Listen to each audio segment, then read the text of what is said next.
Muy buenos días, muy buenas tardes o quizás muy buenas noches, estimado oyente, según sea la hora y el lugar donde se encuentre escuchando este mensaje. Como siempre, les saluda el pastor bautista Nikos Ricoy, director del programa Encuentros y del Ministerio Tinajas, llenando siempre a cada persona que nos escucha con el agua fresca y limpia de la palabra desde aquí en España. Muy bienvenidos y muchas gracias una vez más por estar ahí atentos y dedicarnos su tiempo al nuevo mensaje de hoy de nuestro programa Encuentros.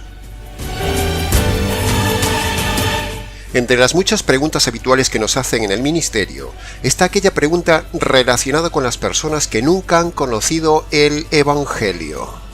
Nos han preguntado, ¿qué pasaba con aquella gente que no ha oído nunca el Evangelio? ¿No se salvaban esas personas? Y si se salvaban, ¿cómo se salvaban? Ha sido, es y será una pregunta muy habitual que quizás usted mismo también se haya hecho alguna vez.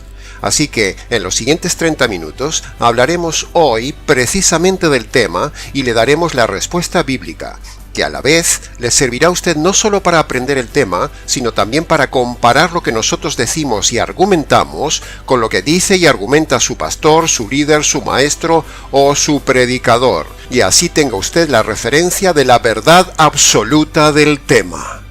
Por cierto, pregúnteles a ellos cómo se salvaban esas personas. Dividiremos expositivamente nuestro mensaje de hoy en 3 partes. Primero, estudiaremos y hablaremos de cómo se salvaba la gente pagana, es decir, aquellas personas de otras culturas antiguas, pueblos aislados, civilizaciones precolombinas, etnias perdidas en lugares remotos, tribus aisladas en zonas de difícil acceso y gentes de otras lenguas sin ningún contacto con el pueblo de Israel, o incluso hablamos de pueblos de antes que existiera Israel. En segundo lugar, recordaremos brevemente cómo se salvaba la gente en el Antiguo Testamento en el pueblo judío. Y en tercer lugar, recordaremos, por supuesto, cómo se salva la gente también en el día de hoy, donde quiera que viva en el planeta. Y de esta manera daremos respuesta a todo el abanico de posibilidades para responder a la pregunta de cómo se salvaba la gente a lo largo de los siglos. Antes que nada y entrando ya en materia, demostraremos en nuestra tesis teológica que todos estos grupos, todos los hombres en todas las épocas, desde Adán hasta el día de hoy, todos los hombres se salvan siempre, siempre, siempre por medio de 2 condiciones únicas, 2 condiciones universales que demanda Dios de todos los hombres para salvarse, sea en la época que sea. Es decir, para el grupo número 1, el de los paganos, ellos se salvan por medio de 2 condiciones que luego veremos cuáles son. En el segundo grupo, el del pueblo judío, y personas afines al pueblo judío, se salvan también por medio de 2 condiciones. Y para el tercer grupo, los hombres contemporáneos del día de hoy, desde los días de Jesús hasta ahora, también se salvan por medio de las mismas 2 condiciones que veremos hoy. En resumen, siempre el hombre se salva por medio de 2 condiciones. Esa es nuestra tesis y lo demostraremos en el encuentro del día de hoy. La Biblia dice en Romanos capítulo 2, versículo 15 que los paganos muestran la ley de Dios escrita en sus corazones, evidenciado por el testimonio de su conciencia y evidenciado por sus razonamientos que dentro de ellos los acusan o defienden. Es decir, con este versículo se demuestra que todo hombre tiene procedente de fábrica, es decir, de forma innata cuando nace, recibe 2 herramientas que debe usar para salvarse, la conciencia y el razonamiento. Y esas 2 herramientas innatas las pondrá en acción por medio de la tercera herramienta innata, que es el libre albedrío. Así que el hombre no tiene excusa para perderse. El hombre se pierde por su propia decisión, porque Dios le dio a todos los hombres suficientes herramientas y tiempo de paciencia sobre la tierra para que el hombre decida y se salve usando esas 3 herramientas para aplicar las 2 condiciones. 3 herramientas, 2 condiciones. 3 herramientas, 2 condiciones. Por lo tanto, pasando entonces al análisis de cómo se salva el grupo número 1, es decir, cómo se salvaban los hombres paganos de las civilizaciones pasadas que no tenían el Evangelio, ni Biblia ni la Torá, hombres que estaban aislados en alguna parte del mundo, aquellas personas de otras culturas, pueblos aislados, civilizaciones precolombinas, etnias perdidas en lugares remotos, tribus aisladas en zonas de difícil acceso como las islas, y gente de otras lenguas sin ningún contacto con el pueblo salvador que era Israel. Todas esas personas, estimado oyente, se salvaban si hacían caso de la conciencia y el razonamiento. Y cuando esas personas escuchaban la conciencia y el razonamiento, entonces les impulsaba libremente y deliberadamente a realizar dos condiciones universales: arrepentimiento y fe. Esas son las dos condiciones universales que Dios demanda de todo hombre a lo largo de todos los siglos desde Adán hasta el día de hoy. La primera condición es que el hombre se arrepienta de sus pecados cuando su conciencia le acusa y le avisa. La segunda condición es que el hombre ejerza la fe cuando su razonamiento le induce desde dentro a creer lo correcto y desechar lo incorrecto, como dice Romanos capítulo 2, versículo 15. Pongamos un ejemplo hipotético para entenderlo mejor. Imaginemos un aborigen, un indio, un pigmeo, un azteca, un esquimal o cualquier hombre de siglos pasados que practica en su tribu algún pecado, por ejemplo, algún sacrificio a los ídolos, o sacrifica personas, o incluso animales a sus dioses, o cualquier otro tipo de pecado que practica este hombre. Entonces, como dice Romanos capítulo 2, versículo 15, en un determinado momento ese esquimal, ese aborigen, ese azteca, ese inca, ese indio piel oscura, ese pigmeo del centro de África o ese mongol de las montañas de Asia, se pone a reflexionar en su conciencia y en su razonamiento, más o menos un monólogo personal como el que sigue a continuación. Siento dentro de mí una carga cada vez mayor cuando sacrifico a los dioses. Y cuando hago algunas cosas, dentro de mí siento que eso no es correcto. Y mi razonamiento me dice que no tiene sentido hacer esto que estoy haciendo. Me doy cuenta que la luna no es un dios, que la naturaleza no es un dios, que el resto del firmamento tuvo que haberlo ordenado alguien más grande que la luna y el sol, porque allí arriba hay más lunas y más soles, así como yo ordeno mi casa y mi tribu. Siento que cuando el sacerdote sacrifica a personas, yo siento dentro un desgarro y siento algo que me dice que eso está mal, muy mal, y ya no lo soporto, no lo soporto. Tiene que haber alguien que haya creado el sol. El sol no puede ser un dios. Yo no puedo seguir así. Yo no soporto esto dentro de mí. Así que dejaré de sacrificar a los dioses y sacrificaré al Dios que ha creado todo. Me niego a seguir haciendo esos sacrificios y esas cosas malas en mi vida.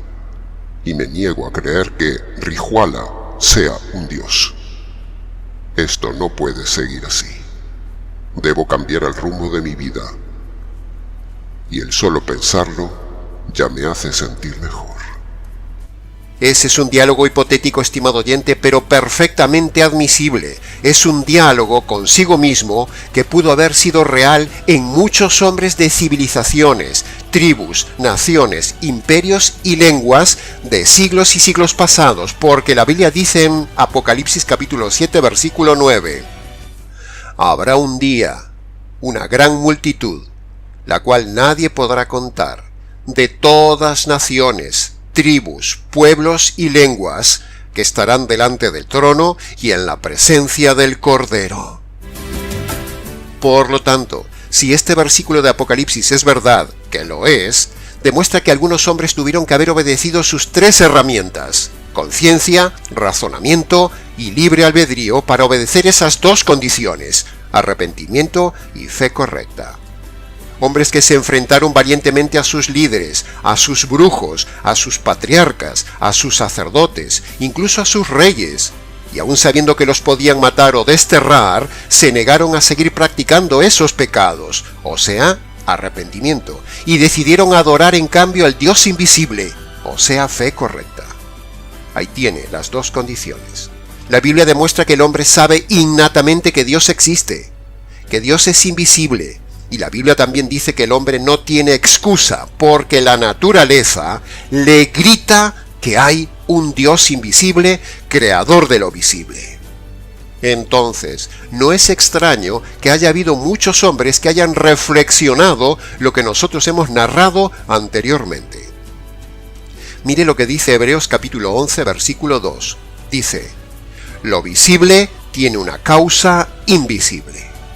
Y Romanos capítulo 1, versículo 20 dice: con la creación, las cualidades invisibles de Dios, es decir, su eterno poder y divinidad, se perciben claramente a través de lo creado, de modo que nadie tiene excusa. Esto queda confirmado cuando los muy intelectuales y filósofos racionalistas griegos tenían incluso un altar al Dios desconocido e invisible, como lo vemos allí en Hechos capítulo 17, versículo 23, cuando decía Pablo: pasando y mirando vuestros santuarios, hallé también un altar en el cual estaba la inscripción de al Dios desconocido. Por lo tanto, cuando ese pagano escucha la voz de la conciencia, o sea, cuando la conciencia le decía que lo que estaba haciendo estaba mal y dejaba de hacerlo, eso sería el arrepentimiento, o sea, la primera condición universal. Y cuando ese maya, azteca o inca, aborigen, esquimal o quien fuera, razonaba que debe haber un ser invisible que lo ha creado todo, en lugar de creer en muchos dioses o creer que la naturaleza es un dios, y decidía creer en cambio que había un Dios invisible, que creó toda la naturaleza, eso sería una fe correcta, es decir, sería la segunda condición. Por lo tanto, con esas dos condiciones, ese pagano se salvaría. Ahí lo tiene, estimado oyente, las dos condiciones para salvarse un pagano. Por lo tanto, Dios se lo tomaba como justicia, y cuando a ese hombre le matasen por no seguir las costumbres de su cultura y ser consecuente con su conciencia y razonamiento, entonces ese hombre se habría salvado, estando en la presencia del Cordero. Confirmamos bíblicamente esta tesis teológica que decimos con Abraham, un pagano de Caldea que cumplió exactamente las dos condiciones que aquí defendemos. Primero, le creyó a Dios lo que le dijo, es decir, puso su fe en él, primera condición. En segundo lugar, salió de Caldea, un lugar pagano por excelencia, o sea, dejó la idolatría, o sea, en términos bíblicos, se arrepintió de ese estilo pagano, que es la segunda condición. Dice la Biblia que cuando el pagano Abraham obedeció esas dos condiciones, es decir, primero le creyó a Dios y segundo abandonó el paganismo, entonces Dios se lo tomó por un acto de justicia, es decir, Dios se lo imputó como correcto, o sea, Dios lo declaró jurídicamente justo y por lo tanto salvo. Y según la Biblia, ya sabemos dónde está ahora Abraham. Dicen dos textos bíblicos para demostrar esto que decimos. Génesis capítulo 11, versículo 31. Y salió con ellos de Ur de los Caldeos para ir a la tierra de Canaán. Y en Génesis capítulo 15, versículo 6 dice: y le creyó Abraham a Yahvé, y le fue contado por justicia. De la misma manera, estimado oyente, cuando cualquier pagano de cualquier tribu, civilización o cultura obedecía a la conciencia, es decir, dejaba de pecar, primera condición, y atendía a su razonamiento que le llevaba a creer en un Dios invisible que ha creado todo, segunda condición, entonces Dios se lo tomaba como justicia y lo salvaba igual que salvó al pagano Abraham. De hecho, también lo hizo con su sobrino Lot. Abraham es el modelo y prototipo de cómo se salva un pagano en cualquier momento de la existencia humana pasada. En resumen, el pagano se salvaba primero por obedecer la conciencia que le llevaba a arrepentirse y dejar de pecar, y segundo, por obedecer sus razonamientos que le decían que no debía creer en esos dioses, sino en el Dios invisible creador. Cuando el pagano era consecuente y dejaba de pecar por oír su conciencia, y creía en el único Dios creador invisible por oír su razonamiento, entonces Dios se lo contaba por justicia y lo salvaba. Ahí lo tiene, las dos condiciones de nuestra tesis, estimado oyente, activadas por las tres herramientas innatas: conciencia, razonamiento y libre albedrío. Tres herramientas, dos condiciones, un resultado: el hombre pagano salvo. Tres herramientas, dos condiciones y un resultado. Esta es la respuesta teológica de cómo se salvan y se podían salvar los paganos. Y así Dios demuestra que no hace acepción de personas en las generaciones, y todos tenían la posibilidad de salvarse siempre por medio de las dos condiciones universales, usando la conciencia, la razón y el libre albedrío. Lo mismo podríamos decir de los magos de Oriente que narra Mateo. Lo mismo podríamos decir del pagano Job y de muchos otros testimonios paganos que relata la Escritura, como el rey Ciro, Ruth la Moabita y otros tantos paganos salvos con los cuales ratificaríamos vez tras vez con sus testimonios que los paganos que usaban las tres herramientas y obedecían las dos condiciones obtenían un resultado: la salvación eterna. Que conste en acta. Pasamos ahora a analizar nuestra tesis del grupo número 2, o sea, a ver las dos condiciones en el Antiguo Testamento en el pueblo de Dios. No nos extenderemos mucho en esto, sino simplemente traeremos a la memoria el tema, para demostrar que las dos condiciones para salvarse también están intrínsecas en el pueblo de Dios, porque cuando Dios le mandó a Moisés establecer el rito de expiación, todo israelita que quería ser salvo y ser limpio tenía que obedecer dos condiciones. Primero, debía reconocer y dejar el pecado, es decir, arrepentimiento, que es la primera condición. Y segundo, el israelita debía creer que el sacrificio de un animal inocente le tapaba la culpa, es decir, poner fe correcta, segunda condición. Cuando todo israelita se apropia de estas dos condiciones, Dios lo veía como justo. ¿Puede ir viendo nuestra tesis cada vez más y más clara y sólida, estimado oyente? Puede ver que siempre, sea como sea, el grupo que sea, siempre son dos condiciones. Es cierto que de alguna manera esas dos condiciones van evolucionando en su proceso de revelación, eso sí, pero, en esencia, siempre son dos condiciones indispensables para salvarse: arrepentimiento de los pecados y fe correcta, sin importar la época, ni el grupo étnico, ni la civilización que sea. En este caso del israelita, debía reconocer y confesar sus pecados a la puerta del tabernáculo o del templo, es decir, arrepentimiento, que es la primera condición. Y segundo, el israelita debía creer que ese corderito era la víctima inocente que Dios había mandado sacrificar por su pecado. Eso era la fe correcta, que es la segunda condición. Cuando el israelita obedecía esas dos condiciones, el israelita era considerado justo ante Dios. Por eso, en todo el Antiguo Testamento se repite constantemente el término justo. No se dice creyente o cristiano o convertido, no, sino que se usa el término el justo. El justo por aquí, el justo por allá. Y cuando se dice así, el hombre justo, se refería a cómo Dios veía jurídicamente hablando al hombre que estaba descansando en esas dos condiciones: arrepentimiento de sus pecados y fe en el sacrificio del Cordero. Nuevamente, de forma breve pero bíblica, hemos demostrado una vez más nuestra tesis que la salvación siempre se produce cuando el hombre obedece esas dos condiciones universales que Dios manda a todo hombre, y en este caso para el pueblo de Israel: arrepentimiento de sus pecados y fe verdadera. Repasemos un momento antes de continuar. Para los paganos era arrepentimiento de los pecados y fe en el Dios verdadero. Para los israelitas era arrepentimiento de los pecados y fe en el sacrificio verdadero. Y para nosotros es arrepentimiento de los pecados y fe en el Evangelio verdadero. Siempre son dos condiciones ante Dios con tres herramientas en acción: conciencia, razonamiento y libre albedrío. Dos condiciones, 3 herramientas. 3 herramientas, 2 condiciones. Con la conciencia se reconocen los pecados de acción. Con el razonamiento se calcula la solución. Y con la libertad se toma la libre decisión. Que conste en acta esta deliberación. Pasemos ahora a analizar y confirmar nuestra tesis en el tercer grupo, o sea, cómo se salva la gente en la actualidad.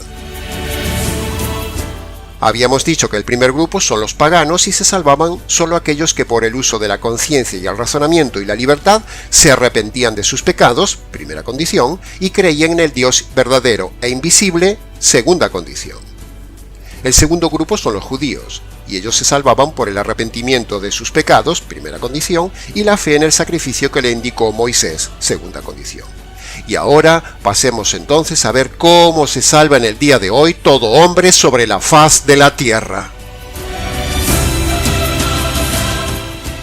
Para no extendernos mucho en este tema, le recomendamos al estimado oyente que vea los vídeos del canal donde de forma más extensa se explica este tema de la salvación de todo hombre en el día de hoy. Vídeos como por ejemplo el titulado Empezando, el Evangelio en 8 minutos, el Evangelio desde el punto de vista jurídico y cómo se perdonan los pecados, entre otros. Le recomendamos por favor que los escuche. Ahora, antes de acabar, defenderemos nuestra tesis de este tercer apartado, demostrándolo con las palabras mismas del Señor Jesús en Marcos capítulo 1 versículo 15, que las 2 condiciones para todos los hombres siguen siendo vigentes hoy para salvarse, cuando en el versículo 15 el Señor Jesús dice: arrepentirse y creer en el Evangelio.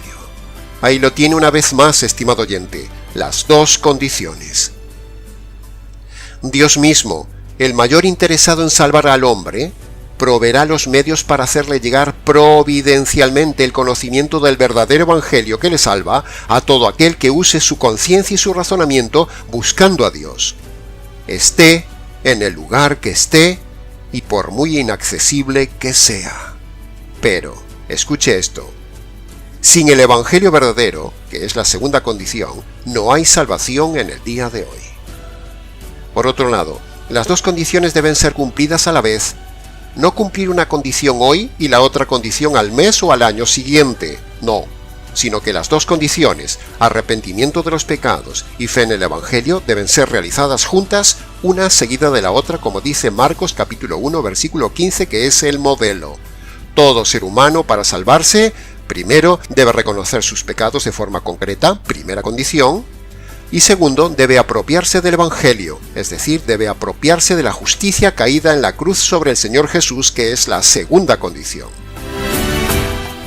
Ahora, alguien nos dirá, y de hecho nos lo han dicho: pastor, hay pasajes en la Biblia donde solo se menciona el arrepentimiento, y hay pasajes en la Biblia donde solo se menciona la fe.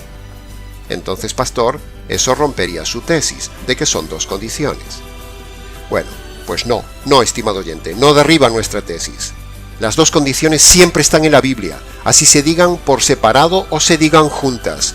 Incluso decirlas por separado, eso mismo demuestra que ambas están en la Biblia, solo que en determinados pasajes se hace mayormente énfasis en la necesidad del arrepentimiento, porque el tema de la fe ya está claro, y en cambio en otros pasajes es necesario hacer énfasis en la fe, porque el tema del arrepentimiento ya está claro para el pecador. Según sea la necesidad del interlocutor, se toca uno u otro tema con mayor énfasis.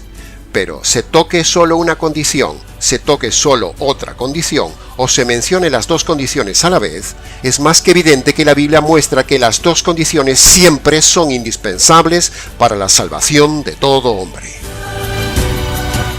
Cuando se hace énfasis en algún versículo solo en el arrepentimiento, es porque está subyacente también el tema de la fe.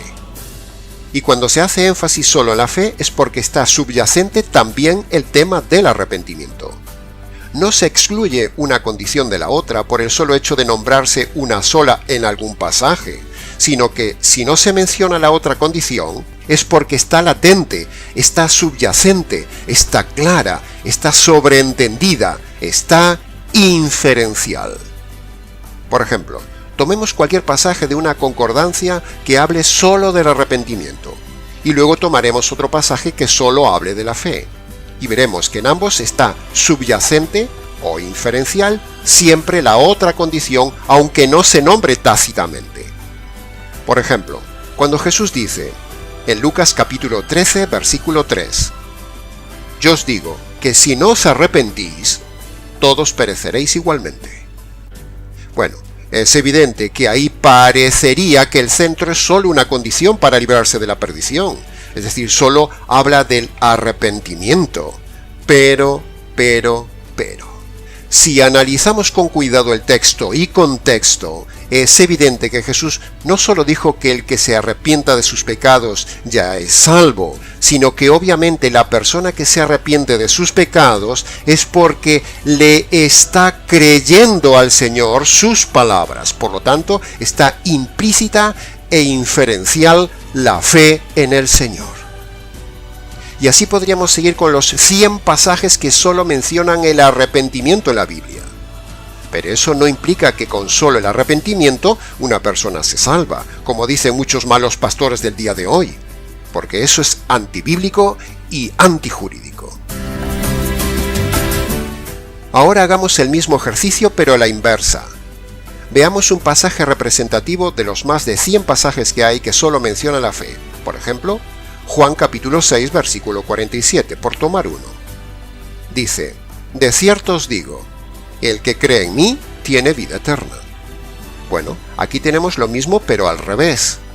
Aquí pareciera que no hay que arrepentirse, sino solo creer en Jesús, como dicen muchos falsos pastores del día de hoy. Pero. Es obvio que toda persona que cree en Jesús y su mensaje no puede seguir viviendo de la misma manera pecaminosa que tenía antes. Es evidente y subyace inferencialmente hablando que debe dejar sus pecados, o sea, ese pasaje implica el arrepentimiento, es decir, la otra condición que no se nombra en el pasaje. ¿Puede ver la claridad y contundencia de nuestra tesis, estimado oyente? Por eso los falsos predicadores del día de hoy que se centran solo en el arrepentimiento, tipo pentecostales, y todos esos falsos evangelios de levante su mano en el lugar donde se encuentre y repita conmigo esta oración, acepte a Jesús en el corazón y pídale perdón a Dios de sus pecados, y si usted hizo la oración de fe, hermano, ahora es salvo. Todo eso es falso, porque no reúne las dos condiciones bíblicas y se centra más bien en una, y para eso una condición errada. ¿Ah? Pero luego están también los pastores errados del otro bando, los que dicen que la salvación es solo por la fe, como por ejemplo, entre otros, algunos calvinistas, quienes toman solo pasajes de salvación por fe, sin ver que en esa fe está subyacente el arrepentimiento y negando que hay otros pasajes que hablan del arrepentimiento también. O sea, es otro error gravísimo doctrinal de esta secta de los calvinistas. Pero la Biblia dice que la salvación es por medio de dos condiciones, arrepentimiento y fe. Así que los pasajes que hablan de solo arrepentimiento implica inferencialmente que uno también debe creer lo correcto. Y los pasajes que aparentemente solo mencionan la fe implican evidentemente el arrepentimiento de la persona. Ahora, si a todo esto dicho y nombrado le sumamos los pasajes donde se mencionan las dos condiciones juntas y a la vez, como por ejemplo en Marcos 1:15, entonces con ello demostramos tajantemente que la salvación en el día de hoy también es por dos condiciones: arrepentimiento de los pecados y fe en la buena noticia de la cruz, es decir, el Evangelio, es decir, la justicia caída sobre el Señor Jesús por las injusticias del pecador. Que conste en acta nuestra tesis teológica del tema. Y hasta aquí, estimado oyente, muy brevemente con este tema del día de hoy, que es muy extenso. Por eso solo dejamos unas pinceladas del tema para orientarle.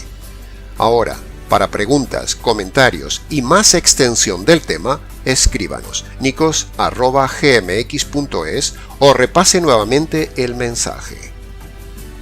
Les ha compartido la verdad, solo la verdad y nada más que la verdad del tema, el pastor Nicos Ricoy del Ministerio Teológico Tinajas, desde aquí en España para el mundo hispanoamericano, a quienes les hemos compartido con veracidad y amor las dos condiciones universales e indispensables para ser salvos: arrepentimiento de los pecados y fe en el verdadero Evangelio. Será entonces hasta nuestro próximo programa Encuentros.